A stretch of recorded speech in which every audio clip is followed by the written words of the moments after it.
मैं ऋतु शर्मा फिर से हाजिर हूँ आपसे जुड़ी इन तमाम सूचनाओं, हलचलों और खबरों के साथ जो आपके लिए फायदेमंद है। बात कृषि की हो, आपकी गांव की हो, सरकार की, पर्यावरण की या फिर आपकी सेहत से जुड़ी हुई, हम हर मुद्दे से जुड़ी हुई जानकारी आप तक इस प्रोग्राम के जरिए पहुंचाएंगे। तो फिर देर किस बात की, आइए करते हैं शुरुआत।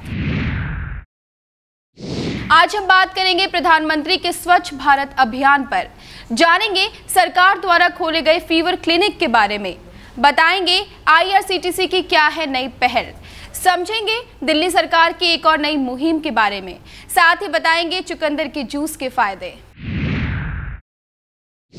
बीते रविवार 20 सितंबर को जब देश भर के किसान दिल्ली के रामलीला मैदान से किसान सम्मान की बात कर रहे थे, उसी दिन दिल्ली से महज कुछ किलोमीटर की दूरी पर हरियाणा के सोनीपत में भारतीय किसान संघ ने किसान सम्मेलन का आयोजन किया। इस सम्मेलन के माध्यम से किसान संघ ने सरकार का धन्यवाद भी किया और KGP सहित कई मांगे भी सरकार के सामने रखी। भारतीय किसान संघ की हरियाणा इकाई ने किसानों से जुड़ी समस्या को लेकर एक सम्मेलन का आयोजन किया। इस सम्मेलन में प्रदेश भर के किसान सोनीपत के मनौली गांव में इकट्ठा हुए। सम्मेलन के माध्यम से किसानों ने सरकार को अपनी समस्याओं से रूबरू कराया, साथ ही राज्य और केंद्र सरकार द्वारा किए गए वादों को भी याद दिलाया। 2-2.5 महीने पहले मुख्यमंत्री हमारे पास यहाँ आए थे। उन्होंने हमारे इलाके को देखा था कि लड्डू बांट दो, यहाँ खनन नहीं होगा, यहाँ भूमि अधिग्रहण नहीं होगा, लेकिन सरकार ने कोई लिखित कागज हमें अभी तक नहीं दिया। सरकार द्वारा सोनीपत के मनौली गांव को खनन क्षेत्र घोषित कर दिया गया था। इस मुद्दे को लेकर यहां के किसानों ने लंबा संघर्ष किया, तब जाकर सरकार की तरफ से खनन क्षेत्र घोषणा की वापसी का मौखिक आश्वासन मिला है, लेकिन किसान सरकार से इस मसले पर लिखित कार्रवाई चाहते हैं। साथ ही प्रस्तावित राष्ट्रीय राजमार्ग कुंडली पलवल गाजियाबाद KGP के अंतर्गत आने वाले किसानों की जमीन के उचित मुआवजे का भरोसा चाहते हैं। National highway authority of India यहाँ KGP कुंडली गाजियाबाद पलवल एक हाईवे बनाना चाहती है, जिसका हमें कोई ऐतराज़ नहीं है। सरकार हाईवे बनाए, ये विकास का काम है, विकास के काम में हम रोड़ा बनना नहीं चाहते, परंतु किसानों को इसका उचित मुआवजा मिलना जरूरी है। जो किसान के लिए नया अधिग्रहण अध्यादेश आया है, उससे तय किसानों को मुआवजा मिलना चाहिए। भारतीय किसान संघ के सभी पदाधिकारी बैठकर ये तय करेंगे कि हमें CM से मिलना है या OP धनखड़ जी से मिलना है, और उस बारे में उन्हें हम लिखित में भेजेंगे। सम्मेलन में मौजूद भारी संख्या में महिलाओं की उपस्थिति से मुद्दे की संवेदनशीलता का अंदाजा लगाया जा सकता है। मनौली गांव में उपस्थित प्रदेश भर के किसानों और कार्यकर्ताओं के बीच भारतीय किसान संघ के पदाधिकारियों ने सरकार को अपनी मांगों को पूरा करने के लिए जनवरी अंत तक का समय दिया है। उसके बाद किसान संघ पदाधिकारियों के साथ बैठक कर इस मुद्दे पर अगली रणनीति तय करेंगे। प्रधानमंत्री नरेंद्र मोदी ने आकाशवाणी पर मन की बात कार्यक्रम में खादी की बिक्री बढ़ाने के लिए खादी फॉर फैशन की शुरुआत की है। इस कार्यक्रम में प्रधानमंत्री ने लोगों से अपील की है कि वो दीपावली के अवसर पर मिट्टी के दिए जलाएं। मन की बात में प्रधानमंत्री नरेंद्र मोदी ने इस बार अपनी योजनाओं के लिए जनता को भी खूब सराहा है। मोदी ने कहा कि जनता की बदौलत ही योजनाएं सफल हो पाती हैं। मोदी ने गैस सब्सिडी छोड़ने वाले लोगों को भी खूब सराहा। मोदी ने ये भी कहा कि khadi for nation, khadi for fashion हो गया है। पिछले 1 साल में खादी की बिक्री दोगुनी हो गई है। साथ ही PM ने लोगों से गुजारिश की है कि वो दीपावली में मिट्टी के दियों का इस्तेमाल करें। प्रधानमंत्री नरेंद्र मोदी का स्वच्छ भारत अभियान सफल होता नजर आ रहा है, जिसका खासा परिणाम यमुना नदी के ताजा अध्ययन में देखा गया है। जल बोर्ड के अनुसार देश की राजधानी दिल्ली की सबसे गंदी यमुना में 20% प्रदूषण का स्तर कम हुआ है। दिल्ली जल बोर्ड ने सीवेज की शोधन को बढ़ाने में कामयाबी हासिल की है।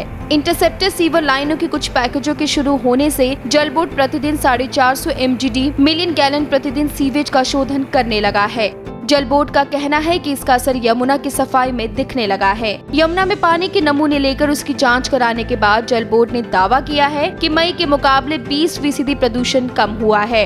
इससे उत्साहित जल बोर्ड ने साल के अंत तक सीवेज शोधन की क्षमता 500 MGD बढ़ाने का लक्ष्य रखा है। हालांकि विशेषज्ञों को जल बोर्ड के इस दावे पर अभी यकीन नहीं है। विशेषज्ञ इस पर सवाल भी खड़े कर रहे हैं। डेंगू को बेकाबू होता देख दिल्ली सरकार ने शहर में 55 फीवर क्लिनिक खोले हैं और इसके साथ ही उसकी लोकेशन की घोषणा भी की है। सभी छुट्टियों और संडे के दिन भी क्लिनिक खुले रहेंगे। डेंगू के बढ़ते प्रकोप को कम करने के लिए सरकार ने एक नई पहल की शुरुआत की है।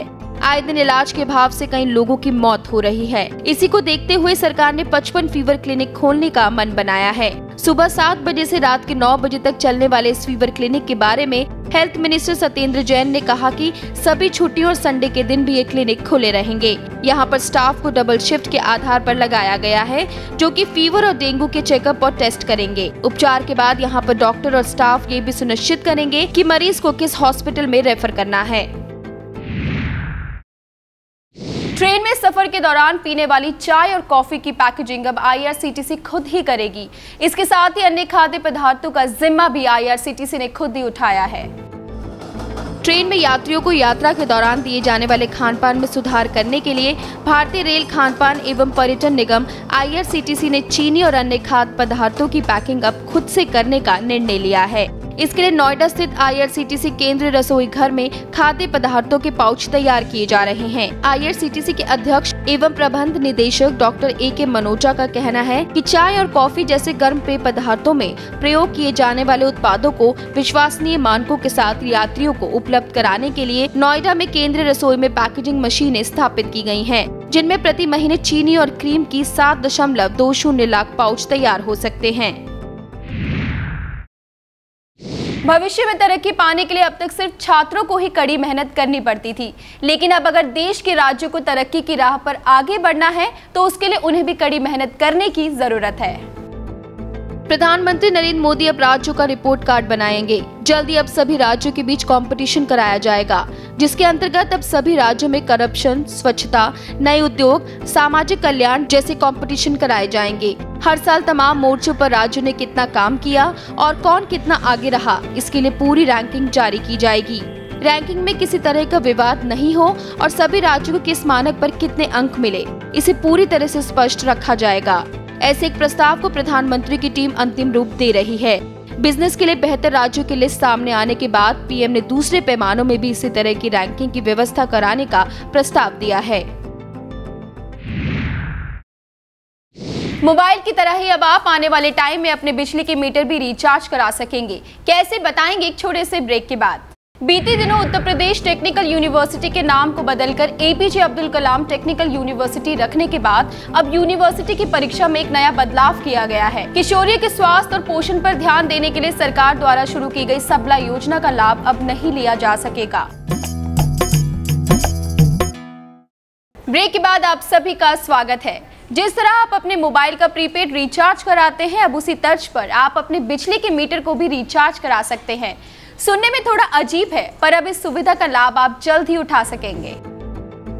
मोबाइल प्रीपेड रिचार्ज की तर्ज पर बिजली के मीटर रिचार्ज की सुविधा दीपावली से पहले मिलने लगेगी। शुरुआत में 7 बिजली वितरण के दफ्तरों में प्रीपेड रिचार्ज सेंटर खोले जाएंगे, जिसकी मदद से आप अपने बिजली के मीटर को पैसे देकर उसी वक्त रिचार्ज कर सकते हैं। बिजली के मीटर को रिचार्ज कराने की न्यूनतम राशि 100 रुपए से शुरू की गई है। प्रीपेड रिचार्ज की सुविधा शुरू करने के बाद बिजली विभाग काफी लंबे समय से कर रही थी, लेकिन अब इस पर अंतिम मुहर लग गई है। इसके साथ ही उत्तर प्रदेश की पावर कॉर्पोरेशन लिमिटेड से 5000 प्रीपेड बिजली के मीटर भी लिए गए हैं। अगर सरकार की ये योजना सफल रही तो बिजली घरों में भी प्रीपेड रिचार्ज कूपन दिए जाएंगे और इस्तेमाल के हिसाब से पैसा कटेगा और उसी हिसाब से आप इसे रिचार्ज भी करवा सकते हैं। बीते दिनों उत्तर प्रदेश टेक्निकल यूनिवर्सिटी के नाम को बदलकर APJ Abdul Kalam technical university रखने के बाद अब यूनिवर्सिटी की परीक्षा में एक नया बदलाव किया गया है। अब यूनिवर्सिटी अशक्त छात्रों को परीक्षा में 3 घंटे से ज्यादा का समय देगी।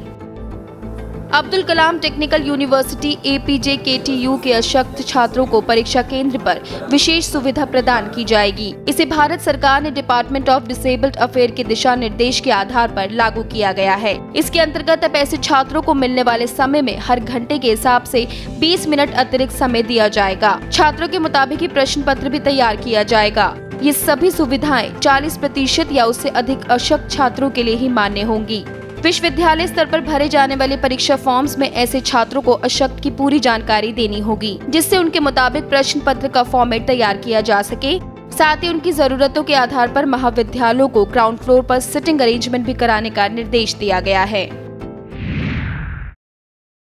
किशोरियों के स्वास्थ्य और पोषण पर ध्यान देने के लिए सरकार द्वारा शुरू की गई सबला योजना का लाभ अब नहीं लिया जा सकेगा। महिला एवं बाल विकास मंत्रालय ने कम बजट के चलते इस योजना को बंद कर दिया है। किशोरियों के स्वास्थ्य और पोषण पर ध्यान देने के लिए सरकार द्वारा शुरू की गई महत्वाकांक्षी सबला योजना को महिला एवं बाल विकास मंत्रालय ने बंद कर दिया है। मंत्रालय ने इस योजना के परिचालन के लिए बजट के अभाव को जिम्मेदार ठहराया है। चालू वित्त वर्ष में सबला योजना के लिए राशि आवंटित नहीं की गई। मंत्रालय का कहना है कि वित्त मंत्रालय से कई दफा गुहार लगाने के बावजूद फंड की व्यवस्था नहीं हो सकी है। यही वजह है कि अब इस योजना को बंद करना पड़ रहा है। इस योजना के जरिए केंद्र की उच्च प्राथमिकता वाले 205 जिलों में किशोरियों के पोषण की व्यवस्था हो रही थी। ये योजना 2010 से 2011 के दौरान पायलट स्तर पर शुरू करी गई थी। हरियाली बढ़ाने की योजना को अब मनरेगा से जोड़कर इस मुहिम को और बढ़ाए जाने पर पहल हो रही है।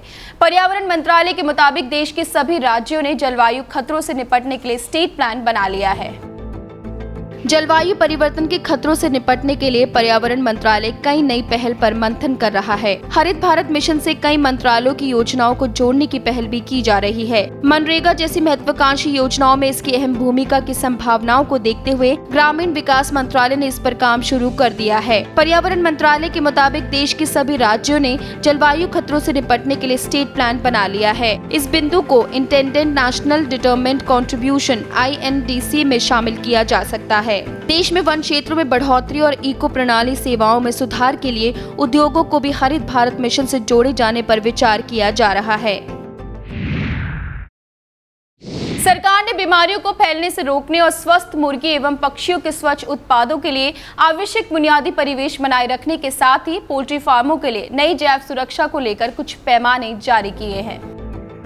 कृषि मंत्रालय ने इससे पहले साल 2013 में जैव सुरक्षा दिशा निर्देश जारी किए थे। ताज़ा हालात के मद्देनजर इन्हें अधिक प्रभावी बनाने और कुछ नए कार्य व्यवहार शामिल करने के लिए कुछ जरूरी पैमानों को संशोधित किया है। केंद्रीय पोल्ट्री विकास संगठन CPDO में जैव सुरक्षा के लिए आम दिशा निर्देश को संशोधित किया जाए ताकि बुनियादी तत्व को न केवल CPDO के लिए बल्कि प्रदेश एवं निजी पोल्ट्री फार्मों पर भी लागू किया जा सके। इसके लिए बेंगलुरु स्थित केंद्रीय पोल्ट्री विकास संगठन एवं प्रशिक्षण संस्थान प्रशिक्षण रूपरेखा को तैयार करेगा और राज्यों की मांग के आधार पर कार्यशालाएं भी आयोजित करेंगे।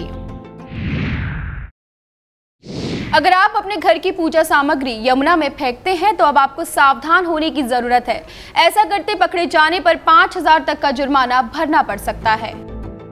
यमुना को साफ सुथरा रखने की मुहिम में दिल्ली सरकार जोरों शोरों से काम कर रही है। यमुना में जो लोग पूजा सामग्री प्रवाहित करते हैं उन पर दिल्ली सरकार अब सख्त कार्यवाही करेगी। इसके तहत 5,000 का जुर्माना भी लिया जाएगा। MCD, पुलिस और DPCC अधिकारियों को यह अधिकार है कि वे यमुना नदी को गंदा करने वालों पर कार्यवाही करें। इसके लिए लोगों को जानकारी दी जाएगी कि वो घाट के नजदीक बने स्थानों पर पूजा सामग्री का विसर्जन करें। इसके लिए सरकार दिल्ली के सभी पूजा पंडालों व छठ पूजा कमेटियों के बीच जागरूकता अभियान भी चलाएगी। देश की राजधानी दिल्ली में बिना सरकारी मान्यता प्राप्त प्राइवेट स्कूलों पर सरकार की गाज गिरने वाली है। दिल्ली में करीब 300 प्राइवेट स्कूलों को बंद करने का काम शुरू कर दिया गया है। दिल्ली सरकार ने बिना मान्यता लिए हुए करीब 300 प्राइवेट स्कूलों को बंद करने का काम शुरू कर दिया है। ये वो स्कूल हैं जो राइट टू एजुकेशन एक्ट के तहत किए गए मिनिमम लैंड की जरूरतों और क्वालिटी संबंधी मानकों को पूरा नहीं कर पा रहे हैं। दिल्ली हाईकोर्ट ने इस साल मई में शिक्षा निदेशालय DDO को गैर मान्यता प्राप्त स्कूलों को बंद करने के लिए या फिर शिफ्ट करने का आदेश दिया था, जो ऐसे जगहों पर चल रहे हैं जहां पर बच्चों की सुरक्षा को खतरा है।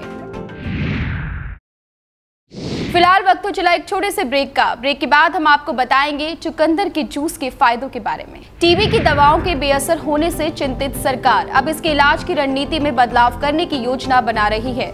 योजना के तहत टीबी के हर मरीज का रिकॉर्ड अस्पताल में रहेगा। 1 महीने में शुरू होगा इंदौर में पहला सेंटर जो प्लास्टिक के कचरे को हटाने में मदद करेगा।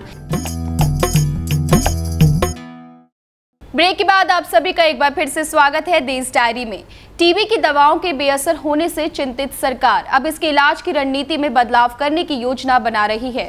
योजना के तहत टीबी के हर मरीज का रिकॉर्ड अस्पताल में रहेगा और साथ ही वो नियमित रूप से दवा ले रहा है या नहीं, इस पर भी नजर रखी जाएगी।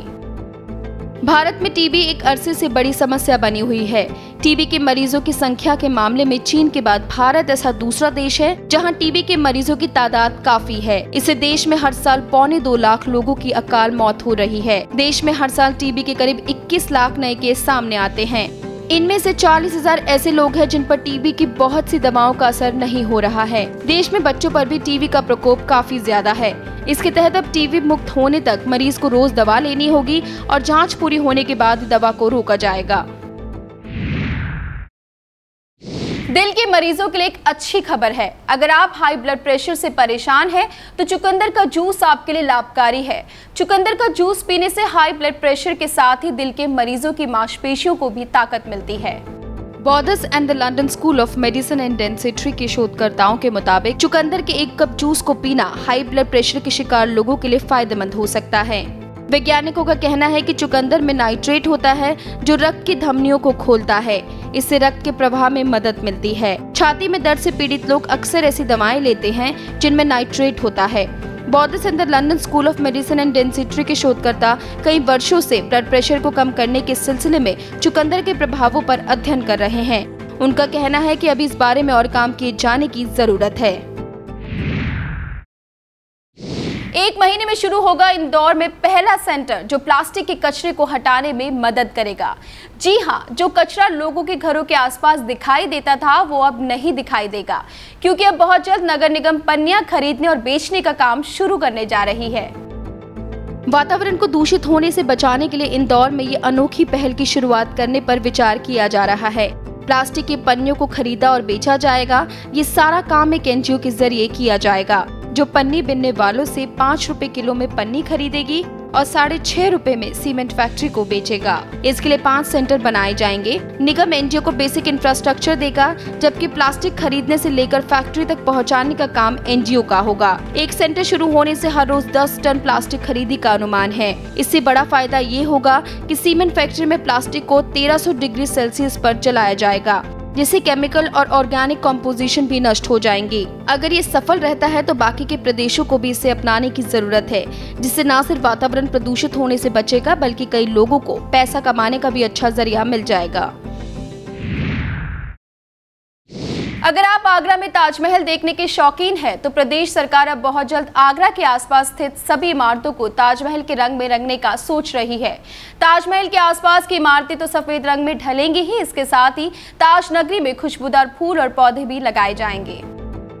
ताजमहल के आसपास के इलाकों की सभी इमारतें अब सफेद रंग से रंगी जाएंगी। मुख्यमंत्री अखिलेश यादव ने अधिकारियों को निर्देश दिए हैं कि इमारतों को रंगने का जिम्मा आगरा विकास प्राधिकरण का होगा। मुख्यमंत्री अखिलेश यादव ने अधिकारियों के साथ हुई एक बैठक में इस बात की अपील की है। मुख्यमंत्री ने कहा कि ताजमहल के आसपास ताज नेचर वॉक और ताजगंज के मोहल्लों में विशेषकर नालों के किनारे खुशबूदार फूल और पेड़ लगाए जाएं। फूल आने पर वहां नजारा बेहतरीन होगा और खुशबू से नालियों की बदबू भी कम महसूस होगी। अखिलेश यादव ने ये भी कहा कि अगर किसी कार्य में एनजीटी यानी नेशनल ग्रीन ट्रिब्यूनल को कोई अड़चन आती है तो सरकार अपने स्तर से उसका हल निकालेगी। रोजाना फल और हरी सब्जियां खाना सेहत के लिए फायदेमंद होता है, ये तो सबको पता ही है। पर क्या आप जानते हैं कि अगर रोजाना नियमित रूप से हरी सब्जियों और फलों का सेवन किया जाए तो इससे डिप्रेशन से बचा जा सकता है। अगर आप डिप्रेशन के खतरे से सुरक्षित रहना चाहते हैं तो रोजाना फल, हरी सब्जियां और बादाम का सेवन आपके लिए फायदेमंद हो सकता है। एक शोध के मुताबिक फल, सब्जियां और बादाम में ओमेगा 3 फैटी एसिड्स, विटामिन और मिनरल पर्याप्त मात्रा में पाए जाते हैं, जिनसे डिप्रेशन का खतरा नहीं रहता है। 15,000 से ज्यादा लोगों में किए गए एक शोध में ये बात सामने आई है कि शाकाहारी पौष्टिक आहार भी डिप्रेशन से बचाने में काफी हद तक मददगार है। वहीं मीट और मीठा खाने से डिप्रेशन का खतरा बढ़ता है। स्पेन की यूनिवर्सिटी ऑफ लॉस पल्मास का कहना है कि शाकाहारी पौष्टिक आहार से शरीर के साथ दिमाग भी दुरुस्त होता है। तो दोस्तों, आज की तेज डायरी में बस इतना ही। हम फिर मिलेंगे कुछ नई सूचनाओं और जानकारियों के साथ। तब तक के लिए मुझे दीजिए इजाजत और देखते रहिए ग्रीन टीवी। नमस्ते। अगर आपके गांव की कोई समस्या हो, कोई जानकारी हो जो आप हमारे साथ साझा करना चाहते हैं, तो आपका स्वागत है। हमारा पता है green TV B131 sector 63 Noida Uttar Pradesh, pin 201301। हमारा ईमेल आईडी है info@greentvindia.com। आप हमें फोन भी कर सकते हैं। हमारा नंबर है 012049800000, साथ ही 0011।